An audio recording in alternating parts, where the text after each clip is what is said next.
Takže čus lidi, já jsem Erik, vítám vás u nového dalšího videa a rovnou bych začal tím, že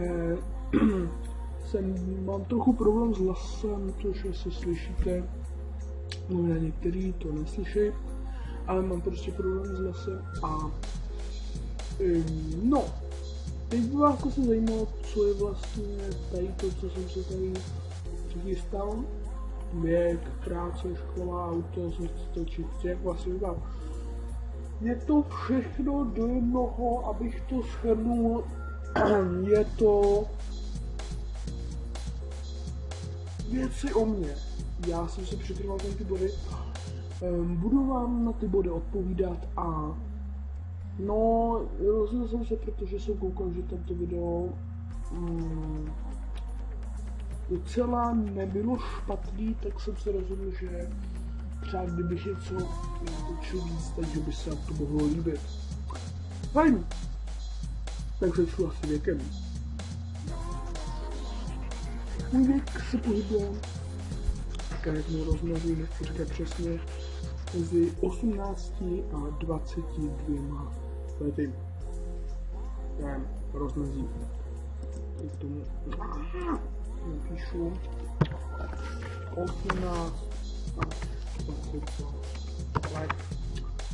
Škola práce. Aktuálně pracuji ve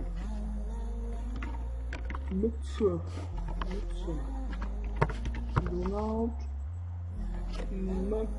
Mekáči v tom na Praze, na Černém Mostě. Teď kdyby se zase nepřesal, tak klidně přijďte.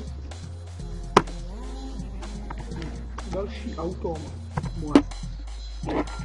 Aktuálně moje auto je trochu menší, nic velkého.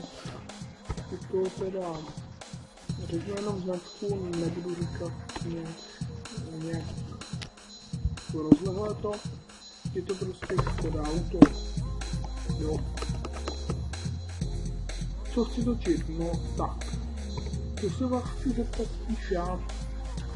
Co bych asi měl podle vás točit? Nějaký hry, nějaký tutoriály, vlogy. Těžko říct. Na tuhle otázku odpověď najdu. Si vyberu dole v komentářích, pište cokoliv. Nežádný pesárně, ale cokoliv, jo? Jak vlastně vypadám? No, tak to jste asi mohli vidět na mojí profilovém obrázku, co mám na YouTube.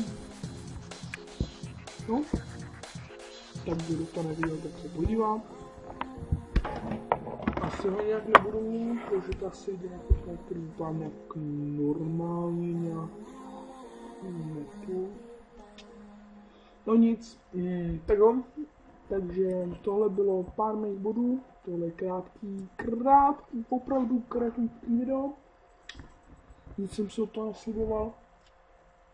No nic, a já se vám loučím a u dalšího videa zase.